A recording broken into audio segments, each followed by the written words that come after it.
Welcome, everyone, to Inside Story. I'm Kristin Messegee, your host, and today we're doing Type 5, and I'm very excited. My guest is Saleh Vallander. We have just met, so I'm really thankful that you're willing to do this. You live in Sweden. Yes. And you're a doctor, and you are also an Enneagram author. You've written three or four books, and you're a meditation teacher. Yes. So you're very busy. Yes. We already are, we'll get into it soon, like some of the stereotypes around 5 maybe, but you're clearly using a lot of energy in your life, doing a lot of things. Yes. What kind of doctor? My main interest is in preventative health, but there is no formal specialty for that. So I will have to pave my own way. So see how that goes. That's really important. Yeah. There's so many things I want to hear. One thing I want to say is I had not before we met, but recently purchased one of your books, and it instantly was one of my favorite Enneagram books. Oh, wow. Yeah, I love it. So it's called The 9 Barriers to the Heart. We'll put a link in the show notes.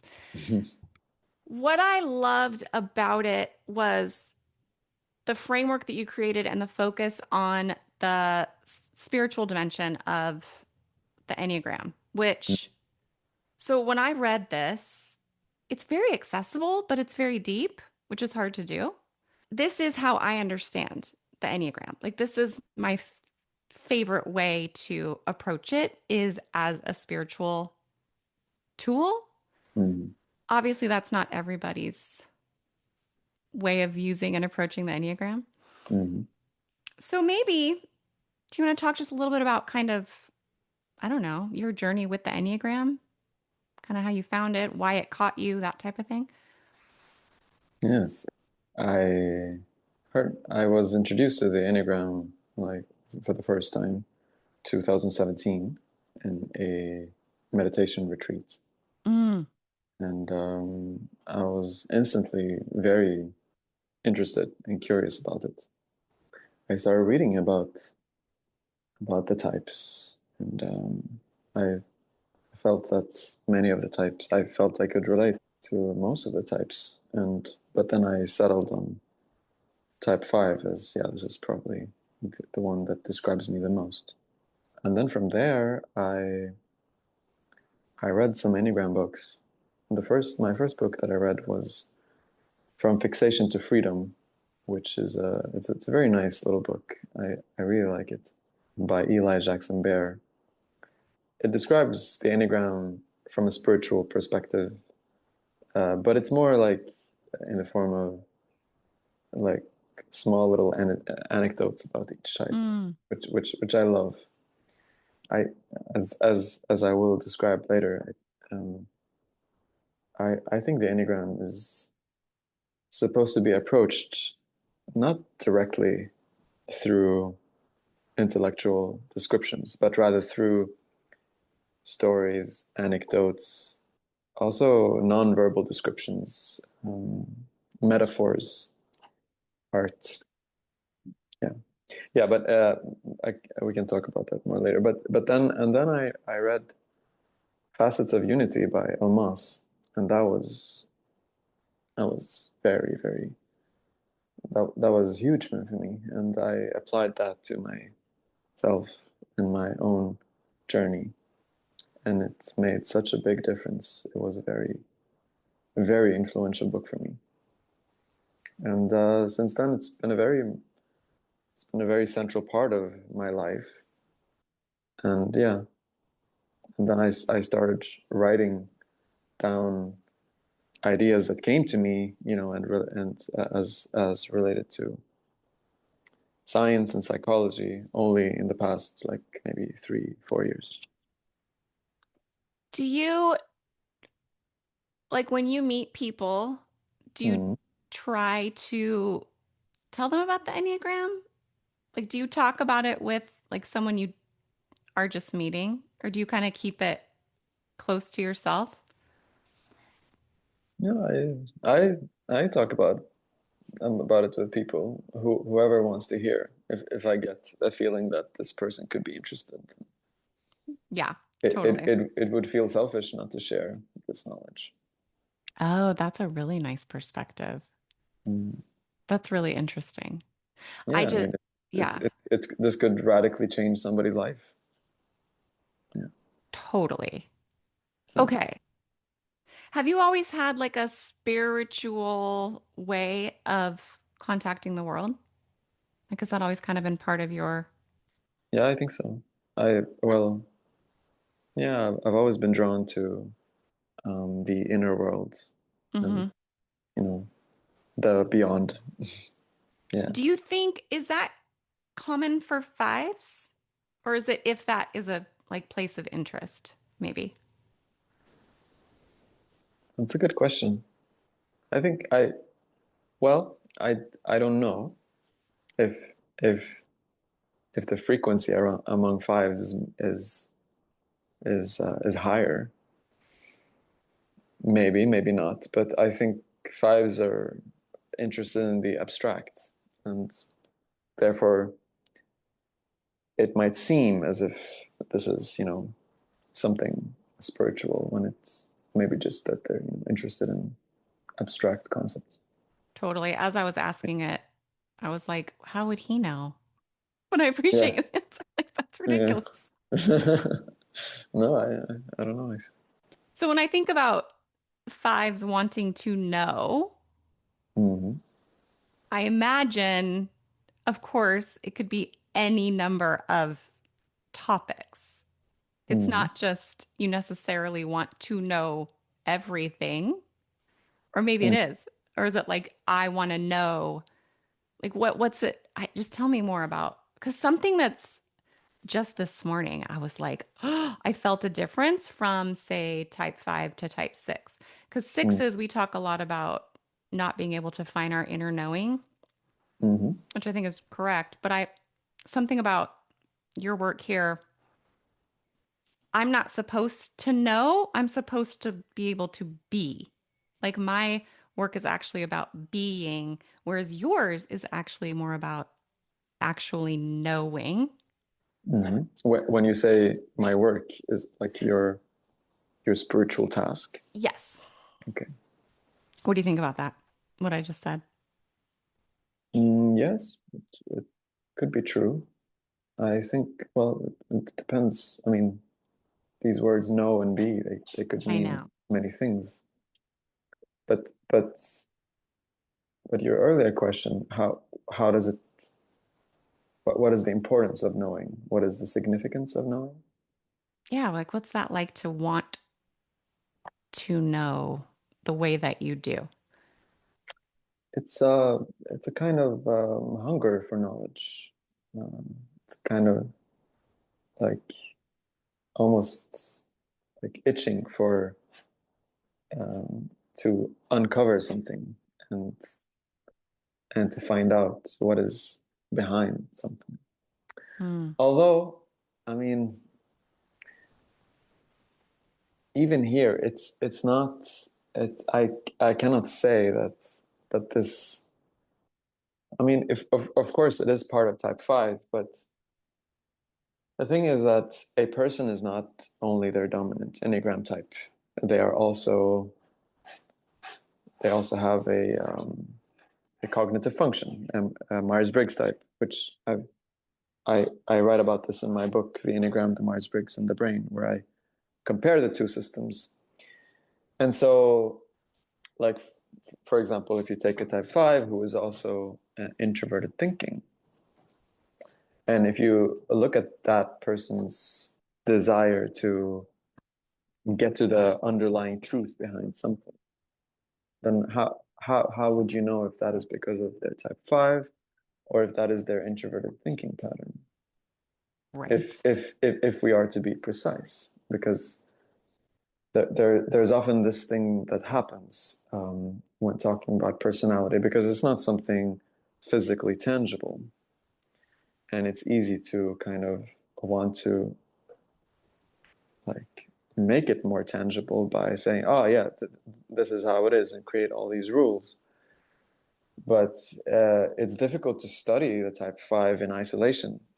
You can't just, like how scientists do, they take a blood test and then they centrifuge the blood test to be able to separate the plasma from the cells, and then they can look at the plasma in isolation. Right. With a personality, you cannot do that. It's a whole, and Right. therefore, to be able to know what each component is, one has to become sharper in their intuitive observation rather than, oh yeah, that person is like this, so that therefore it must be a feature of type fives. It might as well be something, like for example, like if I talk about myself, and I'm a 5-3-1. That is my my three types.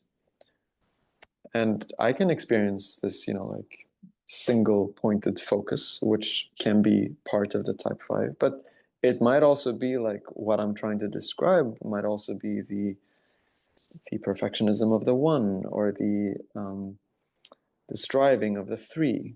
And when they all they synergize into this one type structure.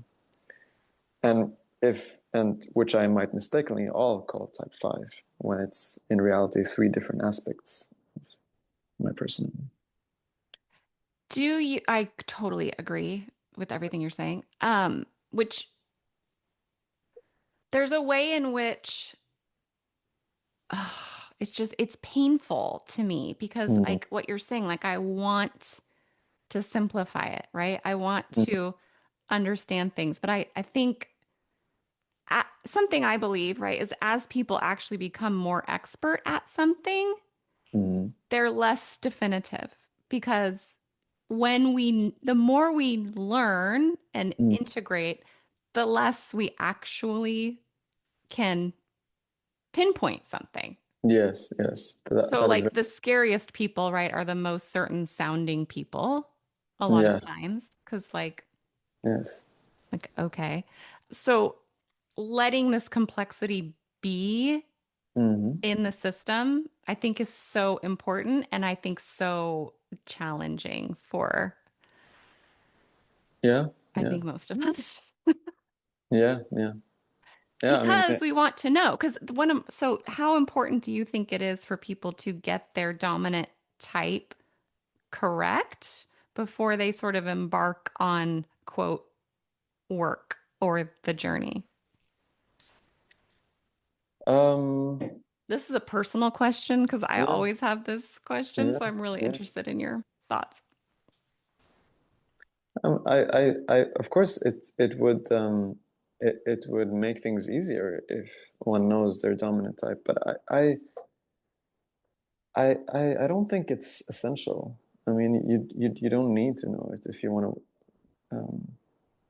to work with the Enneagram, because you all have all the types within you, Mm, and therefore any type that you work with will give you some kind of results. And and there is a high probability that one of the types that you choose for yourself will be one of your tri-types, and therefore that the tri-types have immense significance in the personality, and therefore you would be working on your personality, even if if albeit it would be the secondary or the tertiary. yeah, that's really well said. I totally agree. I also think any work we do is just Mm. building capacity to do work. Yes, yes, absolutely. So sometimes we might need more scaffolding internally before we could even actually contact kind of our main deal.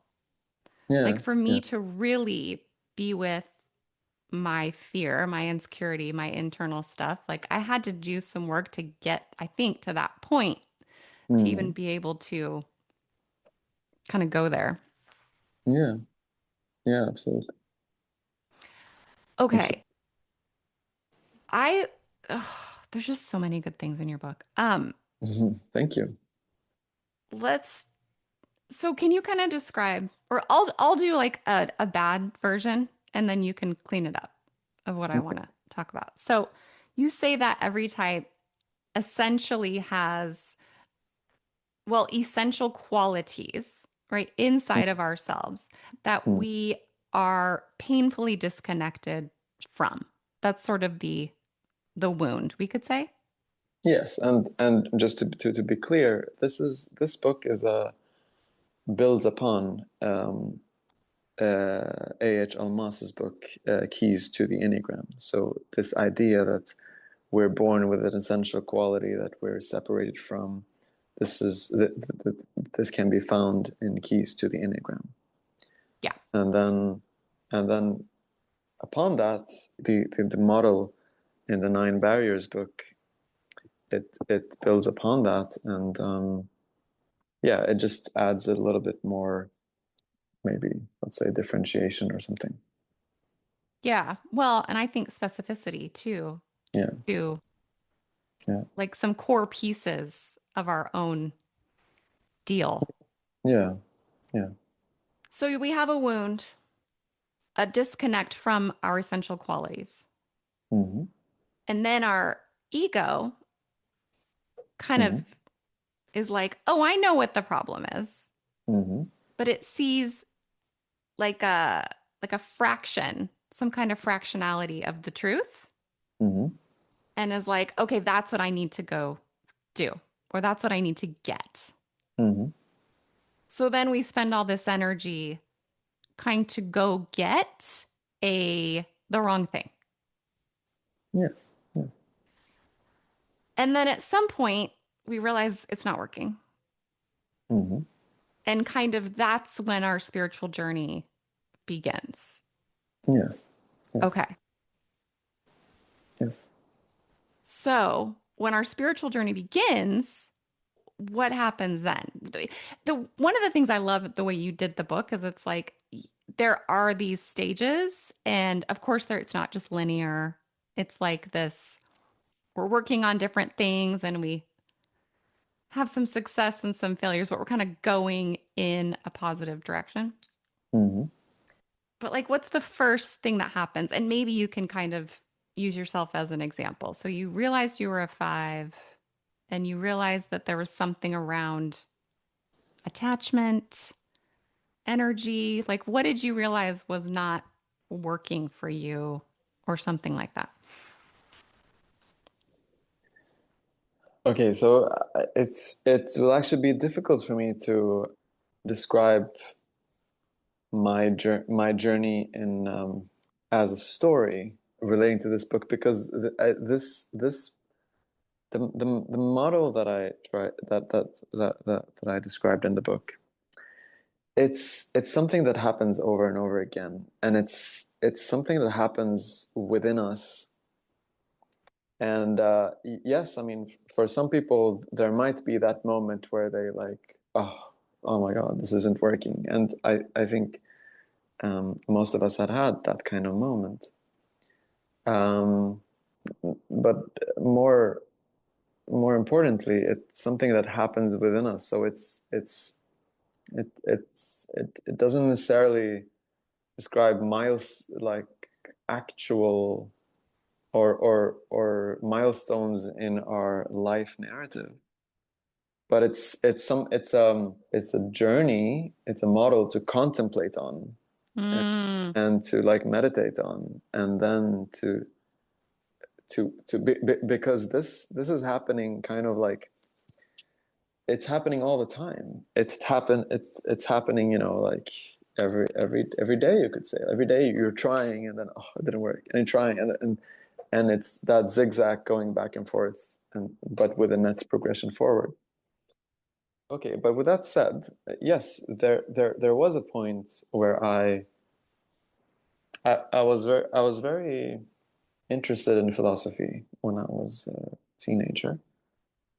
And I thought somehow that I believed that I could reach the truth mm, by thinking, by thought, by mental investigation. And I reached a point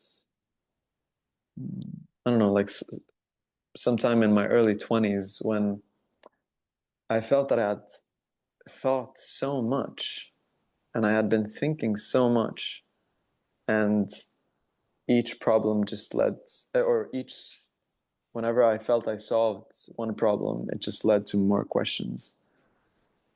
And I wasn't, and at one point, I I realized I'm not gonna get very far with only applying mental investigation. I need to find something more holistic. Mm, And that's when I turned to meditation, and which in the beginning was basically to try to stop thinking, to not think. And so that was such a moment for me, I would say. hmm.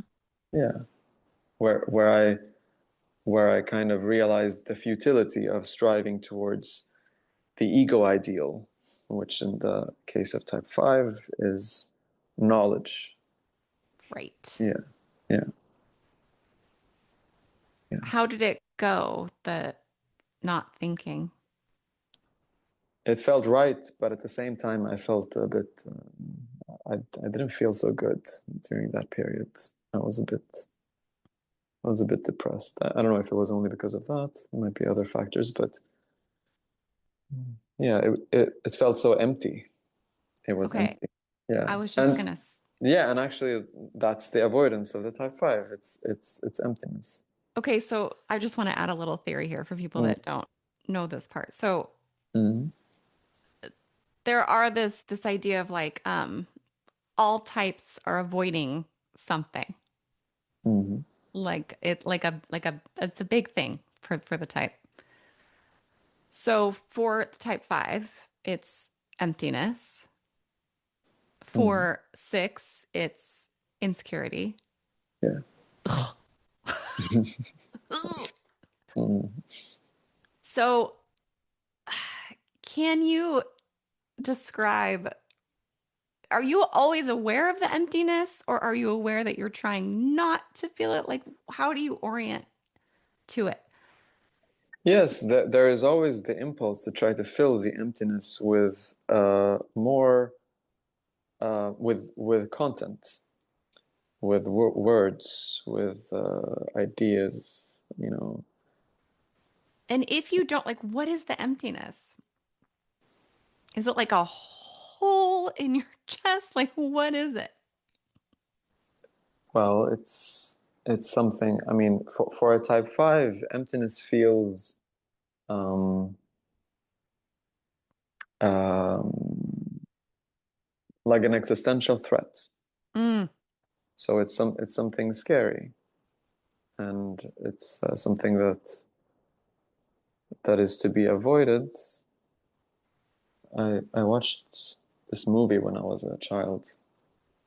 I don't remember what it's called, but it's these astronauts who are attached to wires, and then something, they attach to each other and they're floating in outer space, and then one of them gets disconnected, and then he starts drifting away, and there's nothing they can do to bring him back. And there is this moment where he realizes that, oh no, I'm drifting away into emptiness, and they're realizing that he's drifting away, and I found that to be very, very frightening as a child. yeah. Probably that would be frightening to anyone, but maybe it can be related to the type 5 fear. I would guess so. Yeah. Yeah. That's that's visceral for Mm. me. Like I definitely felt Yeah. something terrifying in your description there. Yes, And just yes. that, yeah. So not being gone, but Yeah, not having anything. you're just floating in emptiness. And yeah, and that is the in Almas's model in facets of unity, the specific difficulty of the type 5 he calls isolation. You feel cut off, you feel isolated, you feel small, And so it's also related to that, the sense of isolation, Mm, and which he so beautifully contrasts with the difficulty of the type 4, which is not isolation, but estrangement. mm, So with type 4s, it's like you're sitting with a group of people, let's say, and you feel like you don't belong. You're estranged from them. You don't belong here. You're not welcome. With a type 5, they can be sitting with a group of people and they feel that they're not even there. mm, They might feel that they're welcome and that the others have no problem with them, but that there are walls around them that is making it impossible for them to truly to be with them, to connect, because they're isolated. mm, So it's two different types of loneliness, you can say, the estrangement, type 4, and the isolation of the type 5. mm. Yeah. Do you find that you want to connect with people? Do you like, or there's a better way to ask that, but what do you Yeah. take my poorly worded question and do with it Yeah. what you will? Yes, yes. Of course I do. Of And course do I you do. sense yourself, but that isolation piece? Like, do you know that's a you thing, or do you are you aware of it? Yes, yes, yes, I am. It's it's there, but the question is, can you be okay with it? Can you accept it? In the beginning, it's difficult to accept it because it feels painful. But you learn to live with it, and you learn to be okay with it, Mm. and that is what it is about. This is something that I wrote in the last chapter of the book, that I believe that the point of the Enneagram is not to change our type. It is to live with it. It is to accept it. And not try to in any way try to, well, to, I mean, of course you work on it, but sometimes the word work gives the wrong impression because it's as if you're trying to sculpt your type into a better version or something. Okay, this part of your work, it's probably the first that was the first part of the book that I got so just excited because that's how I work personally. I didn't Mm-hmm. start that or doing that work though, Mm-hmm. which you also talk about. And you just Mm-hmm. it's just so good. Thank you. Yeah, I started doing a lot of work. And then at some point, who knows when, to your point too, of like these points that we don't, I Mm-hmm. began to realize, oh, this is about acceptance. This is Mm-hmm. about just being Mm-hmm. as scared as I am. Yes, And so exactly. that's what I try to teach. And I will tell you, it is not an easy sell. Exactly. It's not an attractive thing to say to someone. It is not. And No. yet, everything else is a lie. Mm-hmm. And yeah, I want to hear you talk about it more because this episode's about you. But this piece is so fundamental to how I experience my journey. Mm-hmm. And I just completely agree with you because there's so much about when we're chasing something, Mm-hmm. we might be developing skills, we might be learning things. It's not bad. Mm-hmm. But if we want any kind of actual transformation, Mm-hmm. this it's like a surrender Yes. has to be part of the quote work. And to your point, that work is very different than we sort of commonly talk about work. Yes. So, yes, resoundingly so. And then, I don't know. What else do you want to say about that? I'd love to hear more. Yeah, I really like how you put it. I It was a very good way to put it. And um we're here, I think we're here on this earth to suffer. and it sounds grim. It sounds very cynical, It does. but we're here to work out karma, Mm, and that karma is suffering. Now, but the thing is that we enjoy our suffering. Like we came here because we wanted to experience, to suffer in this particular way, and therefore it's not a tragedy.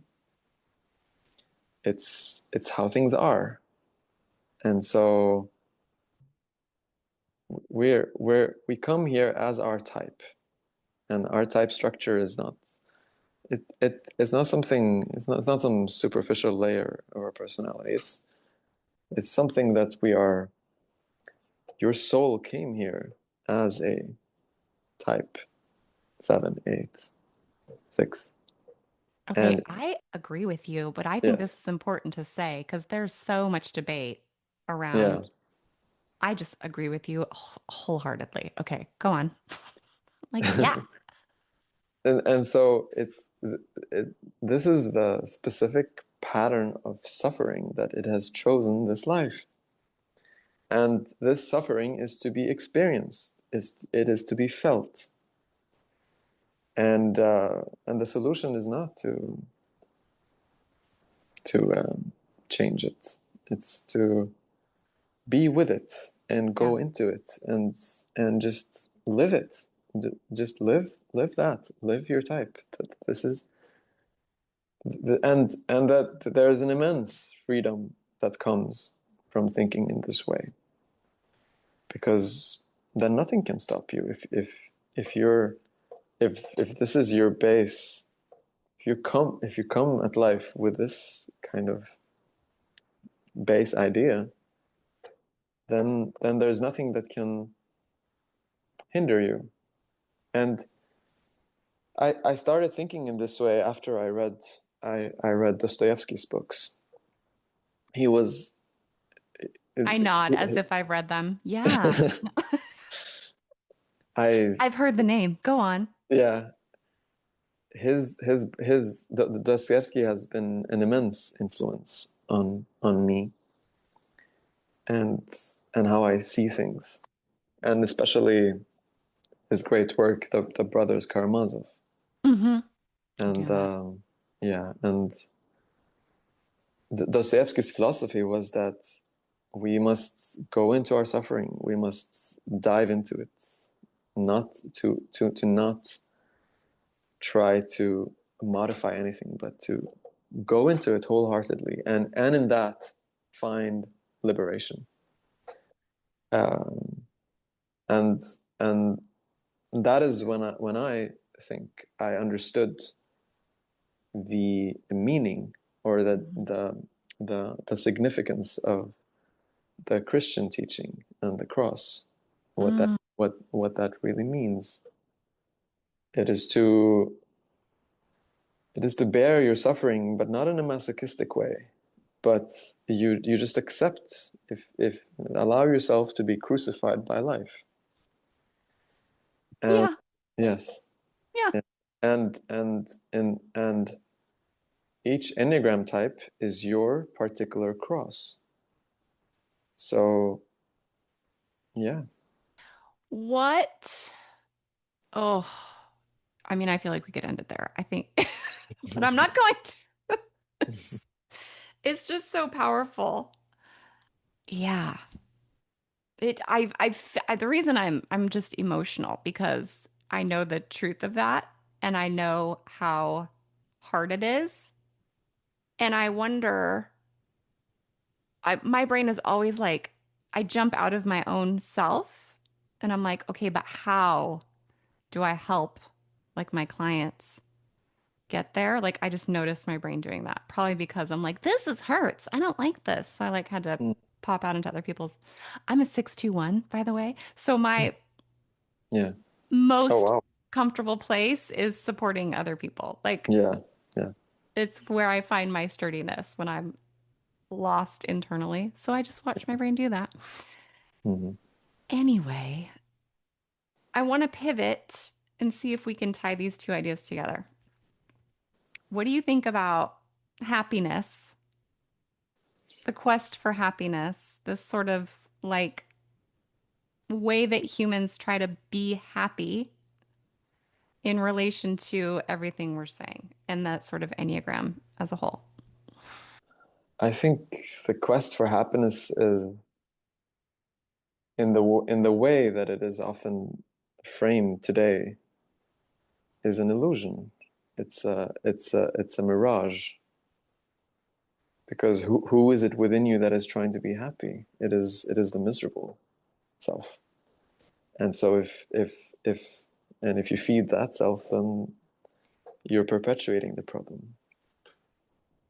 I think that I like the Hindu way of seeing things where you're supposed to do your dharma, your your duty in this life.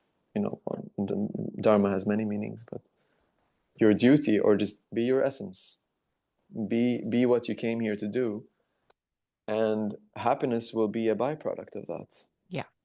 Yeah, yeah. Happiness experienced as different for everyone, I feel like. Yes, and yeah. Well, first thing is that the quest for happiness is just a is part of the modern. It's a capitalist thing. Yep. Like we view happiness as a commodity, and we associate it with all kinds of material conditions. And, we all have an idea in our minds of what happiness looks like, Yeah. and how it will be when we arrive, how that will look like, and very few imagine happiness to be, you know, having no money and serving people. Although that is the way that many people describe them finding happiness in that way. Right. So that, yeah, that was the first thing, and the second thing, um, what was your question? I don't know. I'm literally debating this with someone right now, is why I'm Mm. pulling you into my debate, and your arguments align with mine, so I'm feeling validated right now about just sort of happiness and the quest for it, and like the idea that the Enneagram is supposed, or whatever journey we're on, we're supposed to like become happy. And I just don't believe that. But I do think there is a sense of like, there's a way I can feel better than I feel when I'm avoiding my work.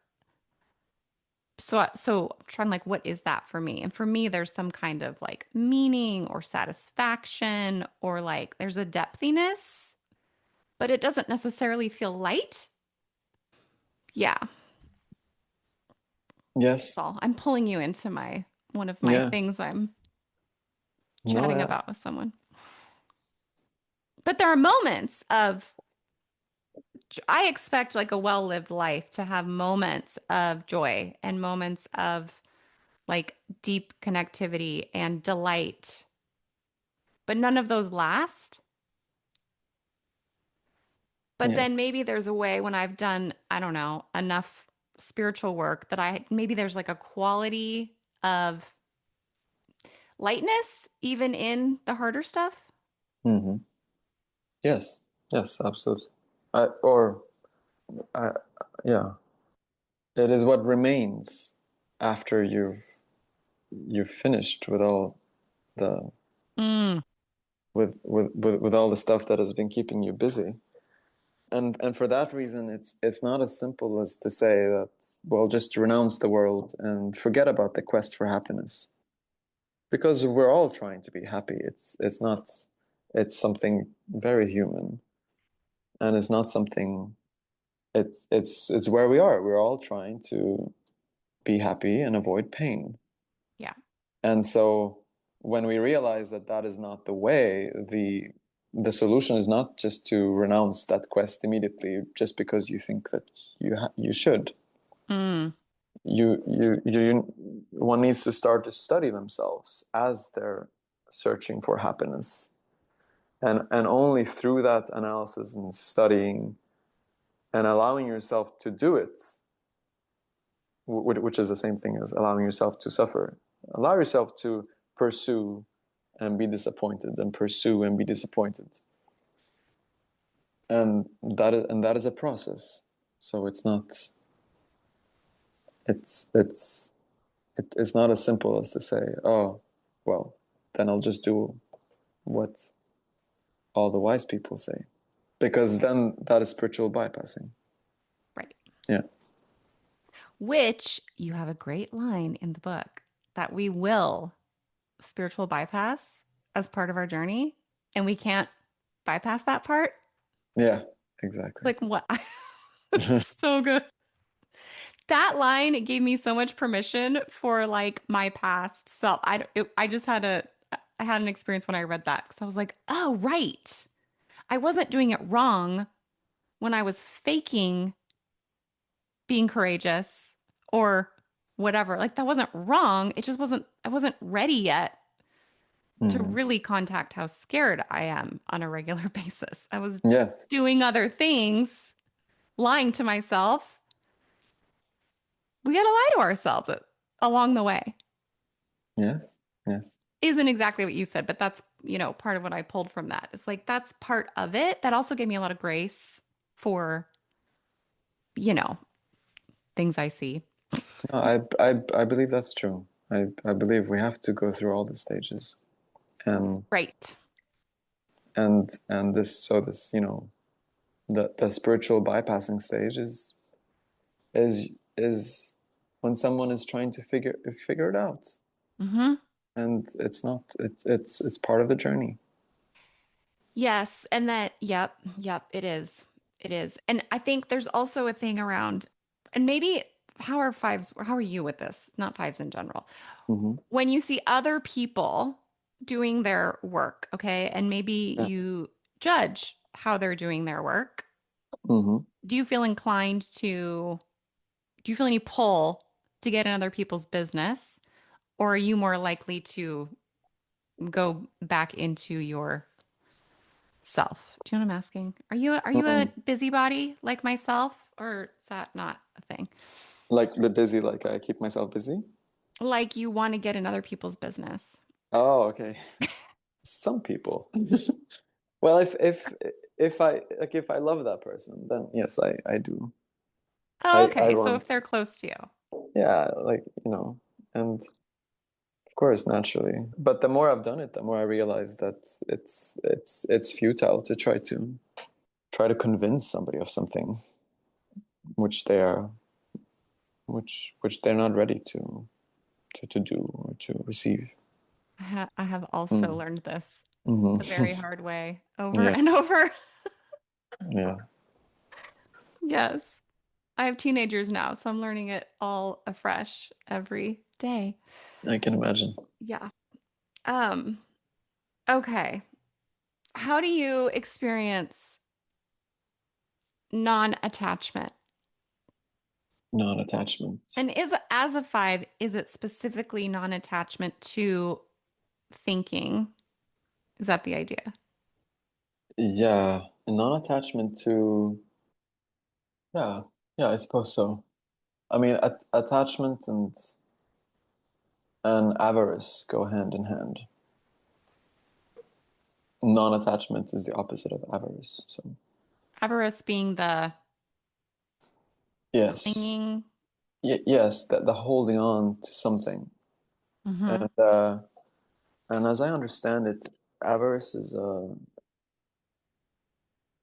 it can be a holding on to this for type five. It's holding on to a type of inner equilibrium Mm. that they've set for themselves, Mm. and which is very fragile, and which can be disturbed by outer factors, and therefore you're Mm. trying hard to maintain that equilibrium.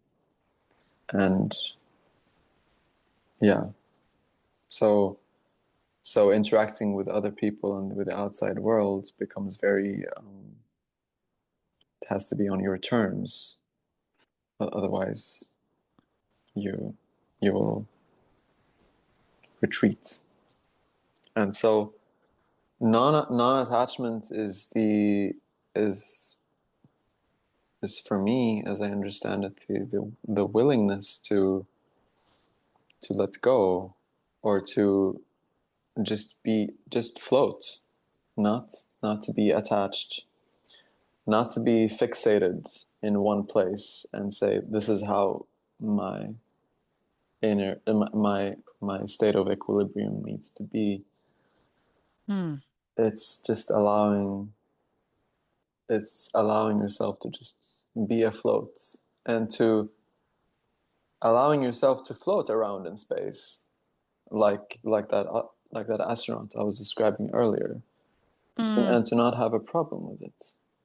That you're that even if you float around, like, and then emptiness is not as threatening anymore.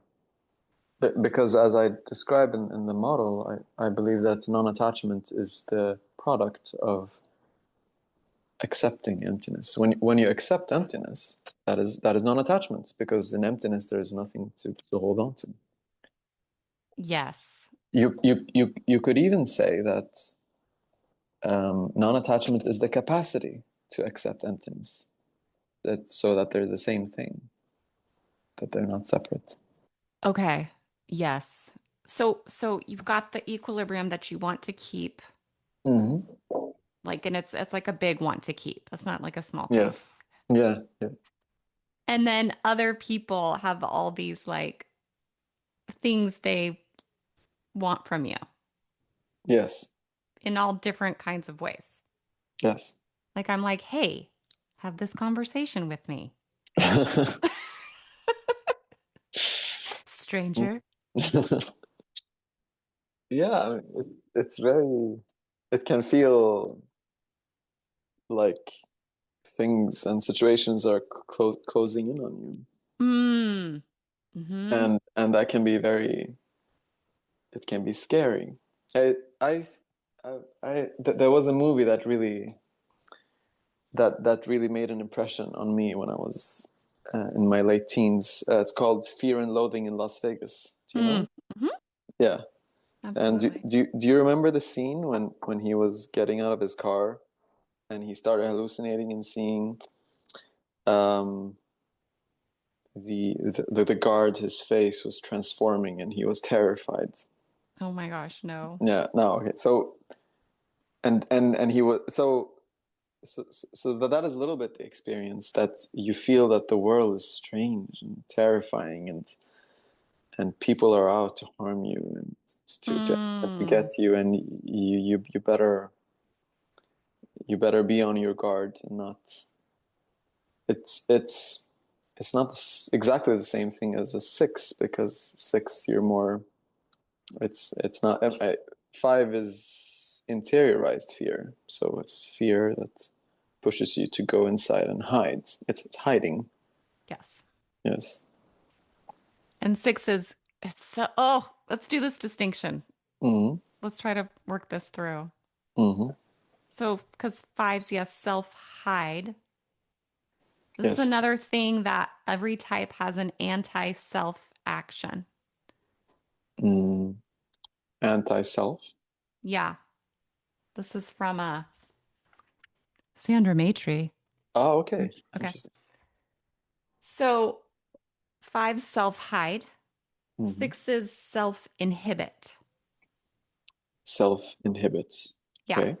So I understand my deal a lot of times to be like I just want like I'll have an idea, an instinct, a something, and it kind of bubbles up from below, and then I see there's like this barrier, Mm-hmm. this inhibitor. And Mm-hmm. of course, it's just doubt in all the ways. What I think is right or whatever just starts to get like pulled apart, right? Like it's just like the inhibitor is like, I don't think so. And doubt, doubt, doubt, doubt. And so it'll just vanish.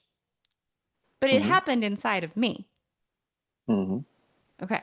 So that's how I experience my inhibition. So then I just can't, won't can't bring myself forward. Yes. Or, of course, I'll flip to a state where I need all this like energy. And so then I'm like, you know, blasting at Mm, everybody.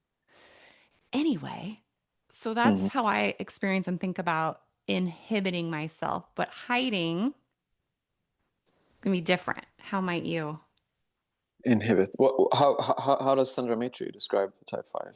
What is the anti-self Oh action? gosh, I don't know. Okay, I would it's have to okay. go read more. I, yeah, I hiding is well, it's just like it sounds. You're hiding within yourself, and the experiences that you're if you're talking to somebody and it's getting too intense for you, then you check out.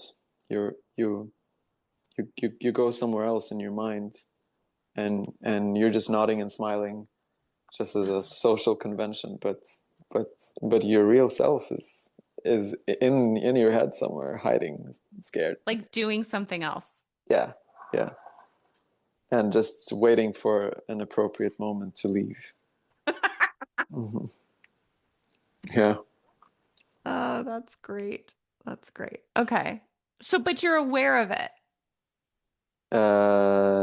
Yes. Okay. Mm. And and sometimes like and the fear for a five, the fear can be, like you're like the fear would cause you to, like there's a fear of the other that makes you hide, but and you cannot escape because you're afraid to say no. So Mm. you're and this can lead to, like if you observe some fives when they're stressed, when they're in a party, for example, they can become very nervous and smile a lot and nod very quickly, and it's just them trying to maintain, but the underlying emotion behind that niceness is fear. Hmm. Mm. Which a lot of sixes can do similar Yeah, yeah, behavior. absolutely. Okay, you said you're afraid to say no. What's the fear there? Good question. Well, okay, so it would have to be the fear of retaliation. So Mm. if I say no to this person, how would they respond? Would they hurt me? Would they retaliate? That that type of fear. Like, is that just like a big open thing? Like, does your brain have specific ways they could retaliate? Well, I mean, if interestingly, if you follow the line of thought, it can be it can, like your irrational part of you might even go so far as to say they might physically attack me or something like that. Hmm? Yeah. That's very Uh, relatable to me. That's why I'm curious to hear you yeah, talk. Yeah. yeah, yeah. So, Okay, and so for sixes, it's about getting in trouble. uh-huh. So what you're describing is different than that. Like, right? I don't want something to be my fault. I don't want someone to leave me. I don't want to lose approval. Yeah, Yeah. for a Like, type five, it would be I don't wanna create an uns I don't wanna create a threat. I don't wanna.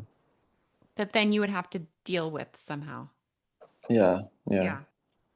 But then, like when you've reached, but then there comes a point when you've reached the end of your patience where you just become very abrupt, and it's like, okay, no, I'm finished with this conversation, and you just get up and go without any forewarning or anything, like, and they're just confused because they didn't see it coming. Right. Yes, yes. Because you're doing all of the hiding and like, niceties, not sharing. Yeah. Okay. That totally makes sense. Yes. And then it can be, and in that situation, it's very uncompromising. and very abrupt and, you know, but And then afterwards, would you think about it, ruminate on it, or are you just like, that's it, I'm out, and then that's the end of that? Or does it depend? mm, no, I mean, if it was done and if it was done to save oneself, I think Mm, well, it wouldn't even be a problem. It's like, yeah, I did it because I had to. I didn't have any choice. that's so interesting, I right? did Like it that was because it. I was left no choice. That person was just talking and talking and talking, and I had to do something, and and so it's their fault, like something like that. Love that. That makes sense because the outside world is the threat for five. The Hmm. inside world is actually a safe place. Yes. Yeah. Okay. That's such a key distinction between five and six. Because for me, it's like inside's kind of sketchy, outside's pretty scary. Like where Yeah. Yeah. it's a real That both and situation. and for type seven, it's the opposite. Like it's the inside that's scary. Totally. Hmm. So if you had to name the different kinds of fear, which I do in one of my books, a type five is hiding, and the type seven would be a kind of exploratory fear. So, Yeah. if like looking for a place where you can feel safe, which, Right. yeah, like you're charting the territory, something like that. And for the type six, it is both. Yeah, both at the same time. Yeah. It's good times. And sometimes finding it here and sometimes finding it there and then losing it Yes. all over again. Yeah. Yeah. Okay. This is great. I think um, I think another important thing to do is to describe the types in terms of um, the how they're experienced in the body, how it feels Mm, to be the type in the body, and the somatic aspect. I think that is in many situations even it tells you more than just describing words. I completely agree. Say Yeah. more. So for type five, and I once went around to different people or different types and asked them like how does it feel like to be you inside your body? I don't know if they really got the question, but for me, I the experience of being a type five is kind of like your body is one thing and you are and like there's an overlap between you and your body, but they're not the same thing. And so the body is always a little bit lagging behind Mm, the thoughts. So if I think something, if I think about doing something, the thought will come first, and then small delay, and then the action. me And like even getting up or yes, yes, or getting up, saying something. It can even be noticed in the way like some type fives walk or move. Their gait, uh, where you feel as if their bodies sort of like being dragged behind. by their head. Yeah, by their head, but also energetically, where you can see that they make a decision to walk and then they walk, kind of like that. While for body types, it would be something much more immediate. It's like the thought and the action happen almost simultaneously. But then it could also be just to try to be accurate. It could also be influenced by introversion and extroversion. So it's not only the Enneagram type, but it's also influenced by the cognitive function. Okay. Do you experience your emotions? Do we agree emotions are in the body? Okay. Hmm. So, do you experience that? Tell me about that. Do you have to look for them? Are they obvious? Do you what's Mm, Like if I were to say, what are you feeling right now? How would mhm. you find that information? Well, actually, I think this question in particular is more in the domain of the Myers-Briggs, of the Jungian functions rather than the Enneagram. So the capacity to identify which feelings you have, I think it is more the domain of the feeling function rather than, but the type five, as I mean, the type five has a lot of emotion. There's a lot of emotions going on. They're just not expressed as readily or directly, but they're there. And the awareness is also there? Yes, Okay. yes, it can be there. Although it can be a bit difficult to understand them and look at them. But as I said, I think this capacity to understand them is more related to the cognitive functions rather than the type five as such. There is, though, just the fiveness or head typeness, maybe, and even describing it that way, right? Like to think about them and to, right, like investigate them. Like it's just a very head type way to even talk Uh, about them. yes, That they're things to be sort of like yes, I thought suppose. about. Yes, yeah, yeah. It would have to be. I mean, like, yeah, sure. I think there's a lot of intellectualization going on. Yeah, of Yeah, course. yeah, Same. Hmm. yeah. So, Do you find that you're ever looking for, I'm assuming not, ever looking for validation for the way you feel? mm, validation, like, what do you mean? So, like, if I'm angry, I'm Hmm. generally wanting someone to validate that anger.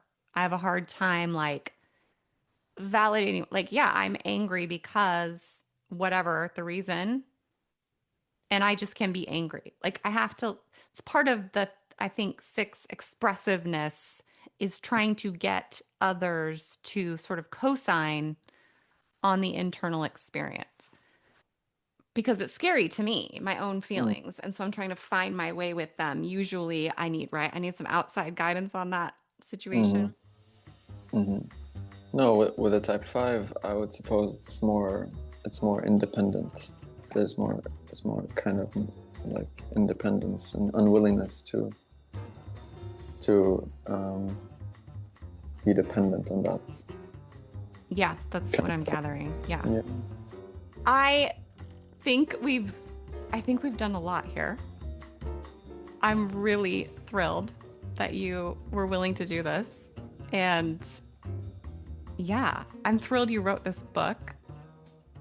I didn't even expect to come across it as I was hoping to get you to have a conversation with me. So thanks for that. Thanks for this. Of And I course. think this is going to be really informative for people. Is there anything else? Is there anything else you want to say or share about Mm, any of it?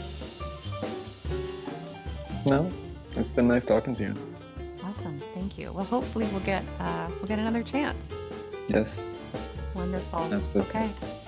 Thanks for doing it. And we'll talk soon. Yes. Okay. Take care. You too.